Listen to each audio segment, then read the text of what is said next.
전제와 같이 내가 벌써 부어지고 나의 떠날 시각이 가까웠도다.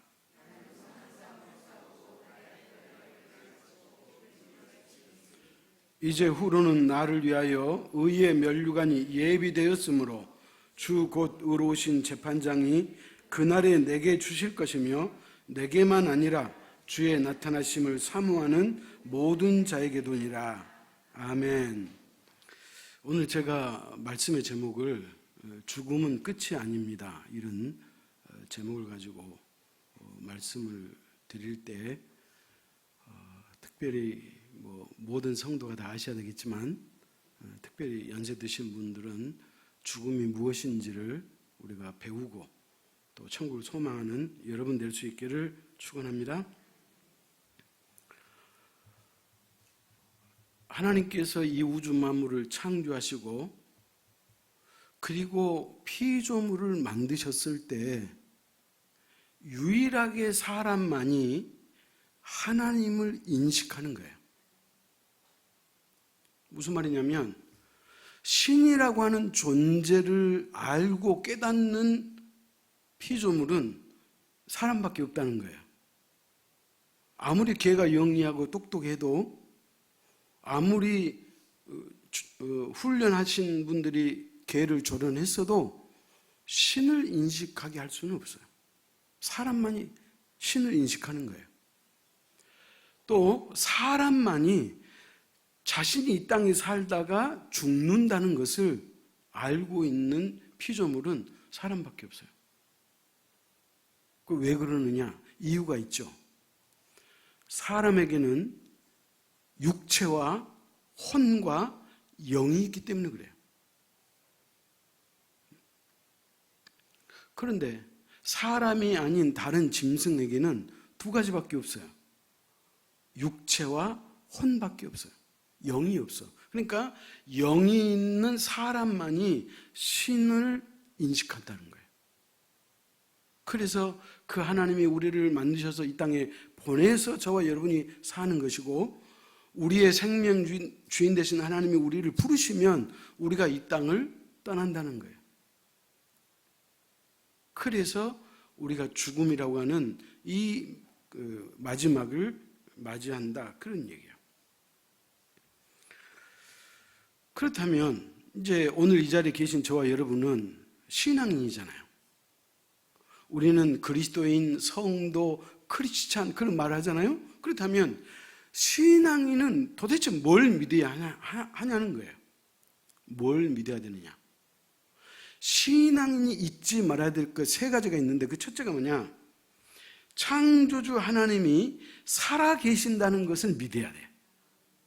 쉽게 말하면 하나님이 존재하심을 믿는 것이 신앙이냐. 저도 모태 신앙이었지만 청소년 시절에 어떨 때는 하나님이 계신 것 같기도 하고 어떨 때는 하나님이 안 계신 것 같기도 해. 그런데 이제 이 과정을 지나고 지금은 하나님의 존재를 부인할 수가 없어. 신앙인은 하나님이 살아계심을 믿어야지 그 믿음이 올바른 믿음인 것을 믿으시기 바랍니다. 그 다음에 두 번째는 뭐냐? 모든 인간은 죄로 말미암아 죽을 수밖에 없고 이 죄와 이 죽음의 문제를 인간 스스로 해결할 수 없다는 사실을 믿어야 돼요. 사람은 죄인이고 죽을 수밖에 없다는 이 사실. 그러나 이 죄와 죽음을 사람이 해결할 수 있느냐? 해결할 수 없다는 것을 깨닫고 그 사실을 믿는 것이 믿음이다. 그렇게 말할 수 있어요. 그 다음에 세 번째는 뭐냐? 이렇게 멸망받을 수밖에 없는 우리 인간에게 하나님께서는 구원의 길을 열어주셨다는 사실. 아멘? 우리가 죄로 말미암아 죽을 수밖에 없고 멸망할 수밖에 없고 지옥 갈 수밖에 없는데 우리를 지으신 그 하나님이 우리를 지옥 가지 않도록 천국으로 인도하실 수 있는 그 길을 하나님이 만들어주셨다. 아멘? 그래서 이 사실을 믿는 것이 그게 믿음이다. 그런 얘기예요. 그래서 신앙인이 반드시 알아야 되고 믿어야 될 것 세 가지. 하나는 하나님이 살아계심을 믿는 것. 두 번째는 인간이 죄로 말미암아 죽을 수밖에 없고 멸망할 수밖에 없었지만 그러나 그 죽음과 멸망을 사람의 힘으로 해결할 수 있다 없다? 없다는 사실도 사람이 깨달아야 돼. 그 다음에 세 번째는 뭐라 그랬죠?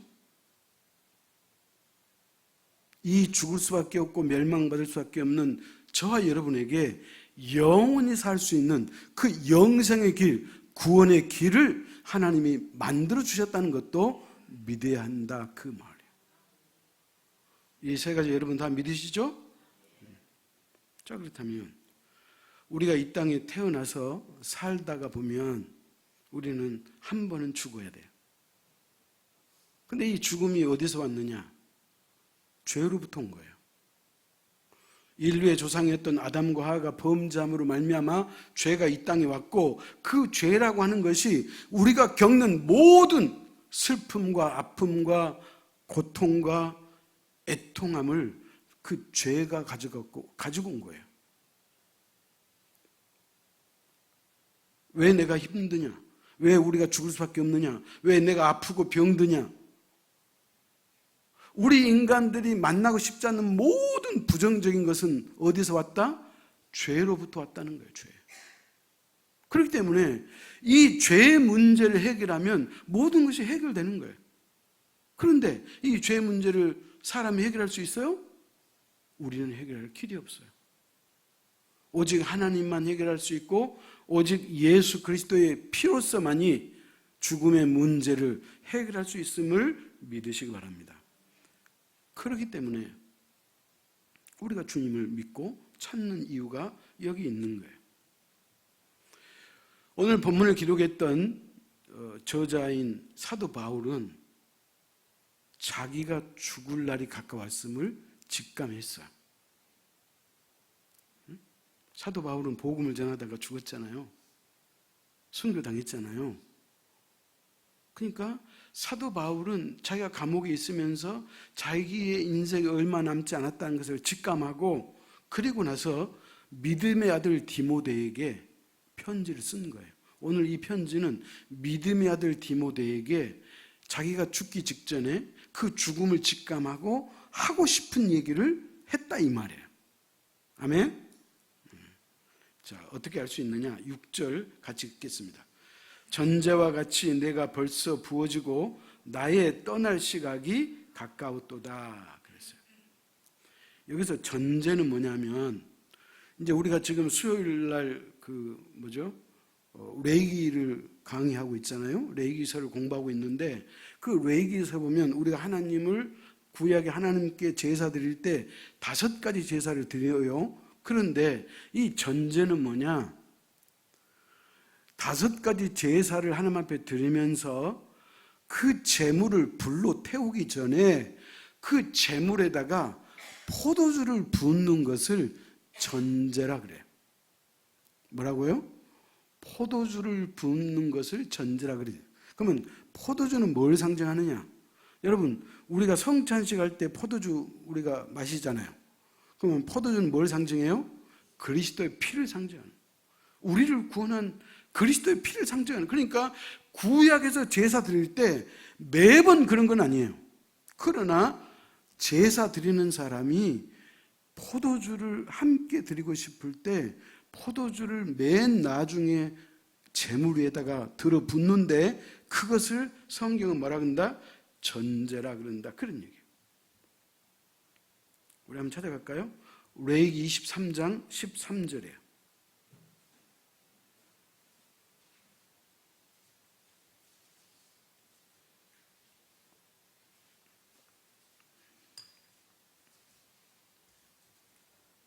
레위기 23장 13절 같이 읽습니다.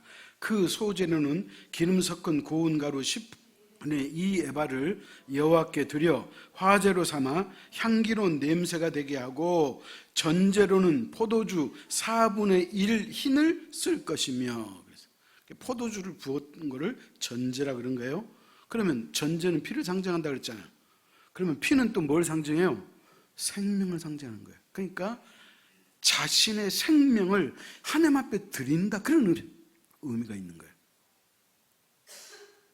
그렇다면 오늘 이 사도 바울이 감옥에 있으면서 믿음의 아들 디모데에게 이 편지를 쓰면서 그가 뭐라고 어떤 마음가짐을 했느냐? 내가 전도하면서 낳은 성도를 위해서, 그들의 신앙을 위해서라면 나는 내 생명을 다 드릴 용기가 있다, 그 얘기예요. 자기 전부를 든다는 거예요. 포도주 자신을 전제로 든다는 것은 자신의 생명까지라도 기꺼이 드릴 용의가 있다, 그런 의미예요. 그래서 이 전제 이야기를 하고 있는 거예요. 자, 또 한번 찾아갈까요? 빌립보서 2장 17절이에요.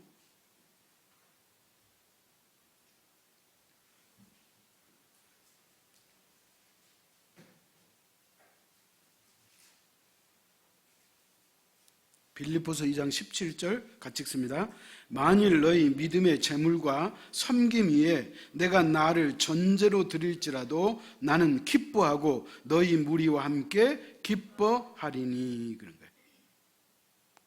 이 말이 뭐냐? 사도 바울이 마지막 숨지기 직전까지 그 자신의 전부를, 그 생명을, 그 숨결까지라도 나는 여러분을 위해서, 나는 너를 위해서 드릴 준비가 돼 있다, 그런 말이에요. 그러니까 이 사도 바울이 얼마나 대단한 사람이에요. 그렇다면 바울은 자신의 죽음을 직감하면서 이 말을 했다 그랬죠? 자신의 죽음을 직감하고. 그렇다면 사도 바울이 죽음에 대해서 이야기했지만 결국 이 말의 의미는 뭐냐? 성경이 말하는 죽음이라는 것이 뭐냐, 이거예요. 죽음이라고 하는 것이 단순히 우리가 이 목숨이 끊어지는 것, 심장이 멈추는 것, 이것이 죽음이 아니라니까요. 하나님을 모르는 세상 사람들은 죽는다 그러면 호흡이 끊기는 걸 말하는 거예요. 이제 무덤에 들어가는 것을 죽음이라고 말하는 거예요. 그러나 그리스도인은 죽음을 그렇게 해석하지 않는다는 거예요. 그럼 죽음은 뭐냐? 성경이 말하는 죽음, 첫 번째, 죽음은 떠남을 말합니다. 죽는다는 것은 뭐다? 떠난다, 그런 말이에요. 오늘 보면 6절 제가 다시 한번 읽습니다. 전제와 같이 내가 벌써 부어지고 나의 떠날 시각이 가까웠도다. 우리로 말하면 죽음이 눈앞에 임박했다, 그 말이에요. 떠날 시간이 가까웠다는 거예요. 떠날 시간. 그러니까 죽음은 뭐냐? 떠난다는 말이거든. 아멘? 죽음은 떠난다는 거예요. 그렇다면 사도 바울이 죽음은 떠난다는 단어를 썼는데, 이 떠남이라고 하는 단어는 원래 두 가지 경우에서 사용하는 단어래요. 떠난다는 이 죽음을 의미하는 이 떠난다는 단어는 두 가지 경우에 사용할 수 있는데, 첫 번째는 뭐냐? 이스라엘 백성들은 과거 광야 시절에 그들은 천막 치고 살았잖아요. 지금도 몽골에 가면 유목민들, 양을 치고 말을 키우는, 소를 키우는 유목민들은 게르라고 하는 천막을 쳤다가 거기서 한 보름, 한 달 살다가 또 떠나야 되잖아요. 그래, 안 그래요? 그러면은 그 쳤던 천막을 다시 정리하고 걷고 그래서 떠나는 거예요. 이때 사용하는 단어가 떠남이에요. 그 다음에 또 한 가지, 떠남의 용례는 뭐냐? 떠남이라는 단어를 쓸 수 있는 그 경우가 뭐냐면, 두 번째는 배를 항구에 정박해 놨잖아요. 그죠? 그래서 이제 예를 들어서 고깃배가 항구에 들어왔어요. 정박했어. 근데 이제 앞으로 일주일 후면 고기잡이를 떠날 계획을 갖고 있어.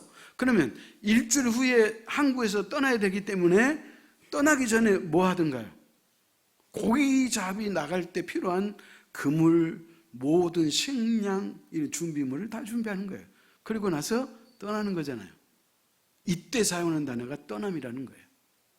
성경에서 사용하는 이 떠남이라는 단어가 두 가지, 천막을 쳤다가 걷어서 떠날 때 그 떠남, 배가 항구에 배를 닷을 내리고 묶여 있다가 그 닷을 풀고 떠나는 것을 떠남이라고 이야기했다는 거예요. 이게 죽음이라는 거예요. 아멘? 자, 그러면 우리가 두 가지 용례를 말했어요. 그렇기 때문에 죽음은 어떤 경우를 봐도 끝이거나 종말을 의미하지 않는다는 거예요. 옛날에 어렸을 때 어르신들 하는 말씀 제가 들어보면, 야, 사람이 죽으면 끝이요. 내가 자식 있는 줄 알 것이요, 뭐가 있는 줄 알 것이요. 사람들은 죽음을 끝으로 생각하는 거예요. 그러나 하나님을 믿는 백성, 하나님의 자녀들은 죽음이 끝이 아니고 떠남인 것을 믿으시기 바랍니다. 그렇기 때문에 죽음은 종말도 아니고 죽음은 소멸도 아니고 죽음은 끝도 아니에요. 죽음은 뭐다? 떠난다는 거예요. 그러면 떠남은 떠남인데 그럼 어디로 떠났냐는 거예요. 독일의 유명한 신학자이면서 목사님이셨던 본 회프라고 하는 분이 계셔요. 그런데 이분이 미국으로 유학을 갔다가 세계 2차 대전 때, 2차 대전 아시잖아요? 우리가 1945년에 광복했잖아요. 2차 대전이 끝나가지고. 자, 그럴 때 일본하고 독일이 전 세계인을 죽이려고 작정하고 전쟁을 일으키는 거잖아요. 근데 독일의 그때 당시 대통령이 누구였어요? 총독이 히틀러였어요. 히틀러가 전 세계 사람을 전쟁으로 몰아가지고 죽이려고 했고, 특별히 유대인들을 그렇게 많이 죽인 철천지 원수가 히틀러예요. 근데 이 보네퍼라는 이 목사님은 미국에서 공부했잖아요. 그러니까 공부를 했는데 자신의 조국 독일 총독이 히틀러가 그렇게 전쟁을 일으키고 많은 사람을 죽이니까 자기는 조국을 위해서 미국에 있다가 독일로 간다는 거예요. 죽음의 사지로 스스로 걸어가겠다는 거예요. 그러니까 이 젊은 보네퍼 목사님이 뛰어나고 명석하고 신학자고 그렇기 때문에 교수도 말리고 친구들도 말리는 거예요. 야, 독일에 있다가도 전쟁이 일어났으니까 다 외국으로 도망가는데 왜 너는 다시 독일로 가려고 하느냐? 너 미련한 짓 아니냐? 사람들이 그렇게 했다는 거예요. 그럼에도 불구하고 이 보네퍼는 독일로 돌아가요. 왜? 자신의 조국이, 독일이 전쟁을 일으키고 많은 사람을 죽이니까 그것을 자기가 막아보겠다는 거예요. 그래가지고 이 보네퍼 목사님이 그 히틀러 총독을 암살하려고 하는 그 계획에 이 보네퍼 목사님이 가담을 해요. 여러분 놀랍죠? 목사가 총독을 암살하려고 하는 그 모의에 가담했다니까요. 그런데 그 죽이기로 작정했던 이틀 전인가 발각이 됐어요. 그래가지고 이 목사님이랑 그 나머지 사람들이 다 감옥으로 가는 거예요. 그리고 재판받아서 사형이에요. 그래서 사람들이 보네퍼 목사님에게 물어요. 아니, 다른 사람도 아니고 목사가 돼가지고 어떻게 총독 히틀러를 죽일 그런 계획을 세웠습니까? 예수님은 원수도 사랑해야 그랬는데 왜 당신은 사람을 암살하려는 그 일에 목사로서 참석했습니까? 그렇게 궁금해서 물어요. 그랬더니 이 보네퍼 목사님이 이렇게 이야기해요. 정신병자가 차를 몰고 인도로 뛰어들어가지고 사람들을 죽이고 다니는데 목사인 나는 그 정신 미치광이 차에 치여서 죽은 그 사람을 장례해 주는 것으로 내 임무가 맞춰져야 되겠습니까? 나는 아니라고 생각합니다. 나는 그 미치광이 차에 뛰어들어서 그 운전수를 끄집어내는 것이 오히려 목사가 해야 될 일이라고 생각해서 나는 여기에 가담했습니다. 이분이 이렇게 이야기한 사람이에요. 그리고 나서 교도관이 보니파 목사님을 불러요. 무슨 날? 형장의 이슬로 사라지는 날. 교수대로 사라지는 날, 이 보니파 목사님이 그 동료, 감옥에 있는 동료들에게 이렇게 이야기를 해요. 저는, 친구 여러분, 이제 저의 새로운 여행이 시작됩니다.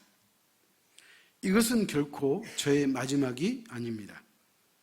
저는 새로운 여행을 위해서 출발합니다. 무슨 말이에요? 그러니까 이 보니파 목사님은 성경에서 말하는 죽음이 뭔가를 정확히 알고 계셨기 때문에 나는 마지막이 아니고요. 내가 형장의 이슬로 내가 사라지지만 그러나 이것이 나의 끝이나 나의 죽음이 아니고 또 다른 여행의 출발이다. 그렇게 말하는 거예요. 사랑하는 성도 여러분, 죽음은 끝이 아니고 우리의 거처를 옮기는 것임을 믿으시기 바랍니다. 찾아갑시다. 요한복음 14장 1절에서 3절이에요.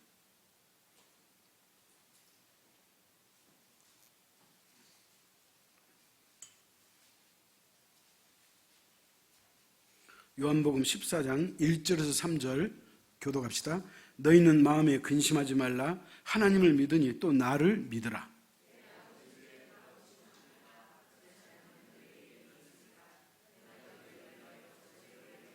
3절 가서 너희를 위하여 거처를 예비하면 내가 다시 와서 너희를 내게로 영접하여 나 있는 곳에 너희도 있게 하리라. 사랑하는 성도 여러분이요, 예수님이 뭐라 그래요? 예수님이 십자가에 죽으셨다가 3일 만에 부활하셨죠? 그분이 이 땅에 40일 더 계시다가 하늘로 승천하기 직전에 주님께서 하신 말씀이에요. 나는 하늘로 다시 올라간다. 내가 하늘로 올라가는 것은 너희들의 거처를 예배하러 가노니 하늘나라에서 거처를 준비해 놓고 내가 다시 너희를 데리러 올 것이다. 아멘. 그 다시 데리러 오는 그날이 무슨 날이에요? 재림인 것을 믿으시기 바랍니다. 그렇기 때문에 죽음은 떠남이에요. 우리의 거처를 옮기는 거예요. 아멘.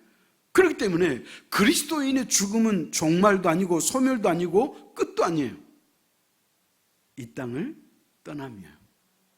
왜? 거처를 하늘나라로 옮겨가는 거예요. 그러니까 그리스도인에게는 이 죽음이 끝이 아닌 소망인 것을 믿으시기 바랍니다. 그 다음에 두 번째 죽음의 의미는 뭐냐? 만남이에요. 죽음은 뭐다? 만남이다. 그 얘기예요.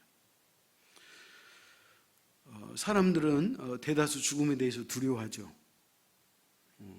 죽음을 두려워해요. 왜요? 왜 그런지 아시죠? 죽음이 끝이라고 생각하기 때문에 그래요. 사람들이 왜 두려워하느냐? 죽음은 죽고 난 이후에 도대체 죽음 이후에는 어떤 세상이 있는지도 모르기 때문에 그런 거예요. 소위 말하면 죽음 이후에 나라고 하는 존재가 어디로 갈 것인가를 사람들이 모르기 때문에 두려운 거예요. 그러나 예수 믿는 저와 여러분은 우리가 이 땅에 우리의 육체가 잠들면 우리는 어디로 가는 거예요? 천국으로 우리의 거처로 옮겨가는 거잖아요. 그렇기 때문에 그리스도인은 두려워할 이유가 없어요. 자, 그런데 오늘 성경은 뭐라고 얘기냐면 죽음은 만남이라고 이야기하는 거예요. 자, 또 한 군데 찾아갑시다. 빌립보서 1장 23절 24절이에요.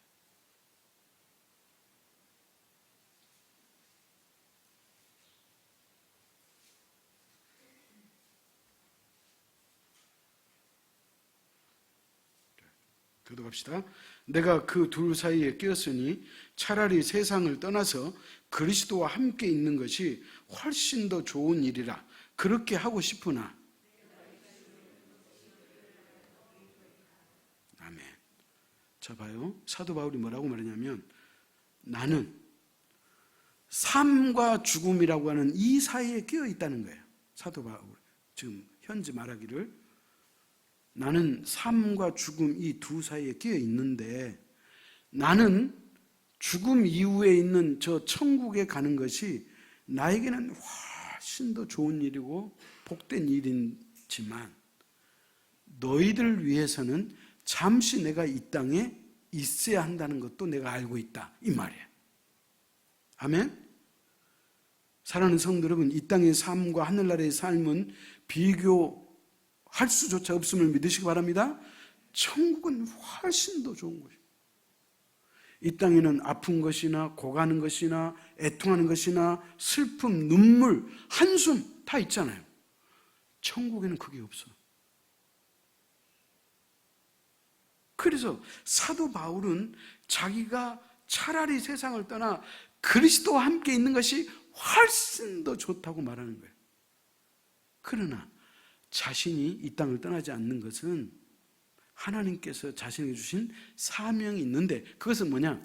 성도를 돌보라고 시간을 아직 이곳에 남겨주셨기 때문에 내가 그래서 여러분의 유익을 위해서, 여러분의 신앙의 덕을 위해서 내가 이 땅에 남아 있다, 그렇게 말하는 거예요. 아멘? 그렇기 때문에 사도 바울은 그러면 왜 하나님의 나라가 훨씬 더 좋다 그랬느냐? 그 하나님의 나라는 누가 계시는 거예요? 예수 그리스도 주님이 계시는 것이요. 성부 하나님, 성자 예수님, 성령 하나님이 계시는 것임을 믿으시기 바랍니다. 그렇기 때문에 그 하나님을, 사도 바울이 이렇게 고백한 적이 있어요. 내가 지금은 거울로 얼굴을 본 것처럼 느껴지지만 그러나 죽음 이후에는 얼굴과 얼굴을 맞대는 날이 올 것이다, 그렇게 말하는 거예요. 지금은 우리가 하나님을 막연히 생각하고 있지만 우리가 죽고 나면 하나님의 나라에서 하나님을 얼굴과 얼굴로 대면할 줄 믿으시기 바랍니다. 그래서 죽음은 뭐다? 만남이라는 거예요. 하나님을 만나는 거예요. 그리고 그리스도 안에서 죽었던 성도를 만나는 거예요. 그러니까 죽음을 두려워해야 돼, 안 해야 돼? 죽음 두려워할 이유가 없어요. 하나님의 나라는 영원한 것이에요. 주님께서 부활 승천하시면서 아까도 우리가 읽어봤듯이 내가 거처를 예비하노니 너희들의 거처를 예비하고 나면 내가 이 땅에 다시 오실 것이다, 그렇게 말씀하셨잖아요. 그러므로 죽음은 떠남이요 죽음은 또 다른 만남인 것을 믿으시기 바랍니다. 그 다음 마지막 세 번째, 죽음은 뭐냐? 죽음은 상급입니다. 상급이라고 말하는 거예요. 죽음은 뭐다? 상급이라는 거예요. 자, 오늘 본문 제가 7절하고 8절 중반까지 제가 읽겠습니다. 나는 선한 싸움을 싸우고 나의 달려갈 길을 마치고 믿음을 지켰으니 이제 후로는 나를 위하여 의의 면류관이 예비되어 있으므로. 여러분, 히브리서 11장 6절에 유명한 말씀 있잖아요. 하나님께 나아가는 자는 믿음이 없이는 하나님을 기쁘시게 할 수 없나니 하나님께 나아간 자는 하나님의 살아계신 것과 그가 자기를 찾는 자들에게 뭐다? 상 주시는 이심을 믿어야 한다. 하나님은 어떤 분이다? 상 주시는 하나님. 그렇기 때문에 죽음 이후에 우리는 하나님의 나라에서 뭘 받아요? 상을 받아요.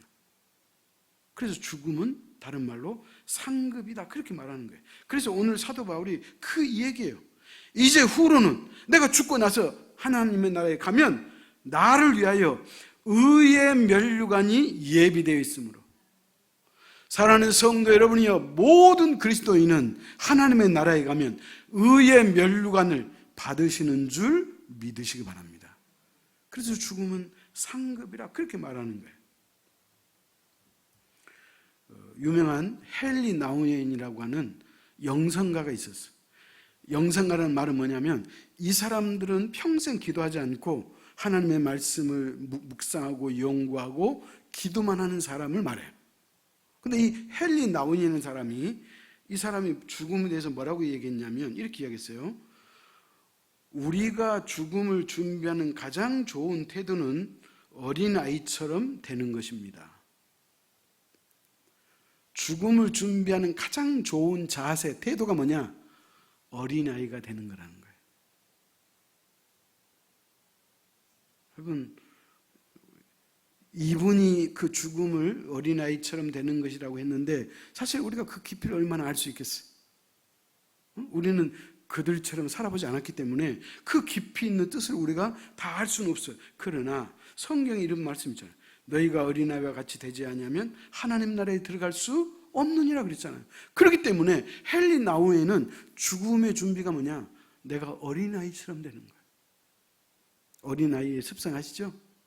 어린아이는 천진난만해요. 어린아이는 호기심이 많아. 여러분, 여러분의 부모가 이 땅을 떠나실 때 여러분의 부모 얼굴을 대면하는 순간, 돌아가신 이후에 얼굴을 대면하는 순간 그 모습이 어린아이처럼 보이고 그리고 편안한 모습일 때 그 자녀로서 얼마나 마음이 기쁜지 몰라. 여러분이 이 땅을 떠났을 때 여러분의 얼굴에서 어린아이와 같은 천진난만하고 어린아이와 같은 그런 모습이 여러분에게 있다면 여러분의 자녀들은 아주 평안할 거예요. 그러면 어떻게 하면 그렇게 할 수 있느냐? 오늘 성경은 그 해답을 줘요. 내가 믿음을 지켰으니 그러잖아요. 믿음을 지켜야 돼요. 믿음을 끝까지 지킨 사람은 어린아이와 같은 그런 얼굴로, 그런 마음가짐으로 우리가 천국을 갈 수 있다, 그런 말이에요. 자, 여러분 인생 많이 살아오셨잖아요. 그죠? 어떤 사람은 뭐 30대까지 산 사람은 있을 것이고 40대, 50대, 80대, 90대. 근데 여러분 삶을 살아보셔서 아시겠지만 삶은 뭐예요? 여러분 뭐라고 말씀하고 싶으세요? 삶이 뭐냐? 삶은 어떻게 보면 몸부림이고 발버둥이에요. 살라고 애를 쓰잖아요. 몸부림치잖아요. 자식을 위해서 부모는 애를 쓰고 몸부림치고 그렇게 열심을 내잖아요. 그죠? 그리고 삶은 어떻게 보면 자신의 욕망을 위해서 애를 쓰고 살아왔는지도 몰라. 그러나 죽음은 뭐냐? 그 인간의 몸부림과 그 욕망을 내려놓는 것이 죽음이라는 거예요. 그렇기 때문에 오히려 죽음은 평안함이야. 아멘? 죽음은 기쁨이요 행복인 것을 믿으시기 바랍니다. 왜냐하면 이 땅의 모든 욕망과 이 땅의 모든 몸부림을 다 내려놓기 때문에 그래요. 그래서 아까도 말씀드렸던 이 헨리 나우이라는 사람이 또 이렇게 이야기했어요. 죽음에 대해서. 어린아이들이 몸부림을 치면 부모도 편안하게 안아줄 수가 없습니다. 그러나 어린아기가 자신의 존재를 그냥 내려놓을 때 그의 엄마와 아빠는 자기의 전 존재로 살아가는 자녀를 끌어안아 줄 것입니다. 어린아이가 몸부림치면 부모도 못 껴안아준대. 어렵대. 근데 어린아이가 몸부림치지 않고 어린아이가 아주 편안하게 있으면 부모가 자신의 모든 걸 다해서 그 아이를 껴안아준다는 거예요.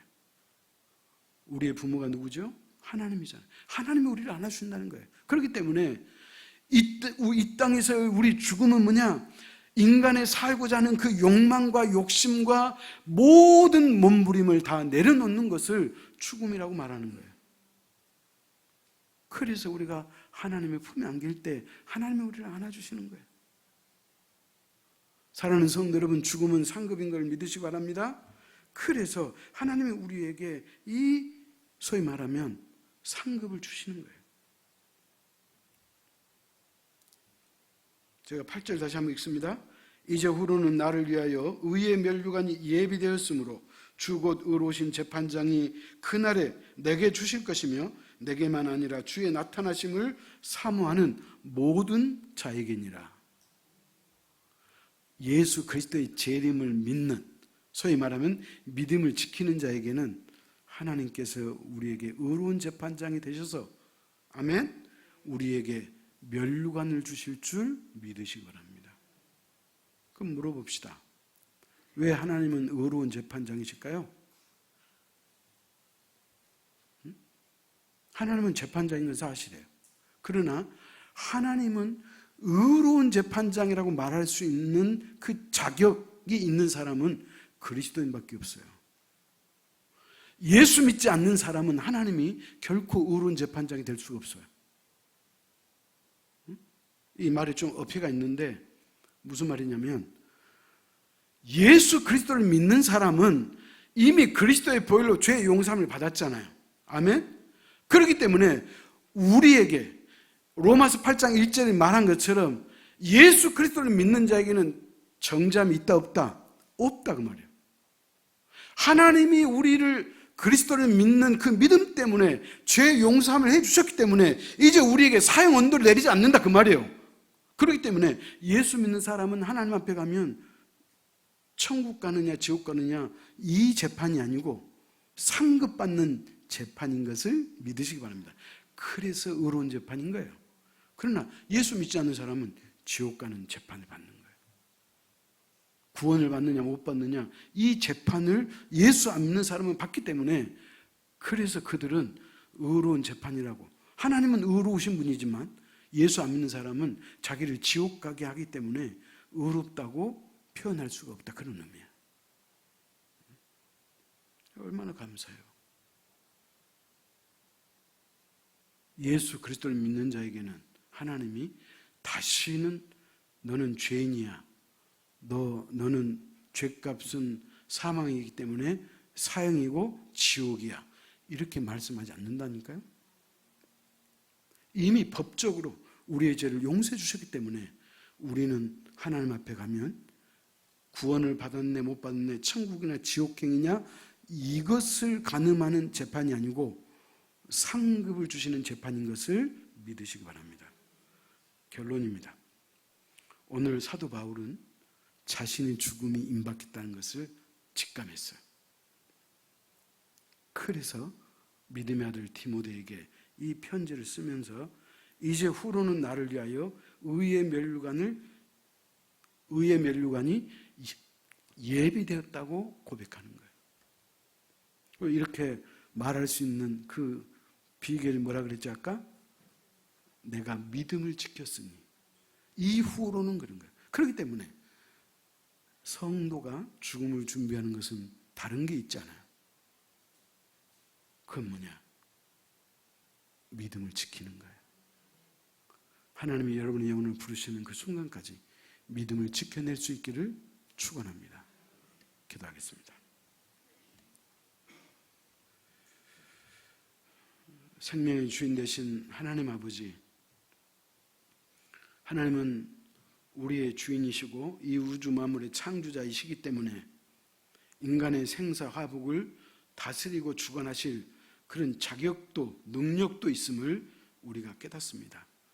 그러므로 아버지 하나님, 생명의 주인은 내가 아니고 하나님의 아버지인 것을 우리가 믿사오니, 아버지 하나님, 우리가 이 땅에 사는 삶이 우리의 계획대로 우리의 욕심대로 사는 것이 아니라 하나님의 말씀대로 믿음대로 순종하며 살아갈 수 있는 우리 모두가 되도록 인도하여 주옵소서. 죽음이 준비된 자에게는 죽음이 두렵지 않겠지만 죽음을 준비하지 못한 자는 죽음이 두려울 수밖에 없음을 우리가 압니다. 왜냐하면 죽음의 준비는 믿음을 지키는 것인데 예수 그리스도를 믿지 않는 자는 두려울 것이고 예수 그리스도를 끝까지 믿는 자는 결코 두렵지 않음을 우리가 깨닫습니다. 그러므로 아버지 하나님, 오늘 말씀을 통해서 우리에게 생명의 말씀을 주셨음을 진심으로 감사합니다. 죽음은 끝이 아니요 소멸이 아니요 마지막이 아니요, 죽음은 또 다른 거처로 떠나가는 떠남이요, 죽음은 우리가 거울 보는 것처럼 애매하게 봤던 그 하나님의 얼굴, 주님의 얼굴을 직접 목도하는 그래서 죽음은 만남이요. 그리고 우리가 죽은 이후에 하나님께서 우리에게 의의 멸관을 예비해 놓았으므로 죽음은 우리에게 상급인 것을 믿고 진심으로 감사합니다.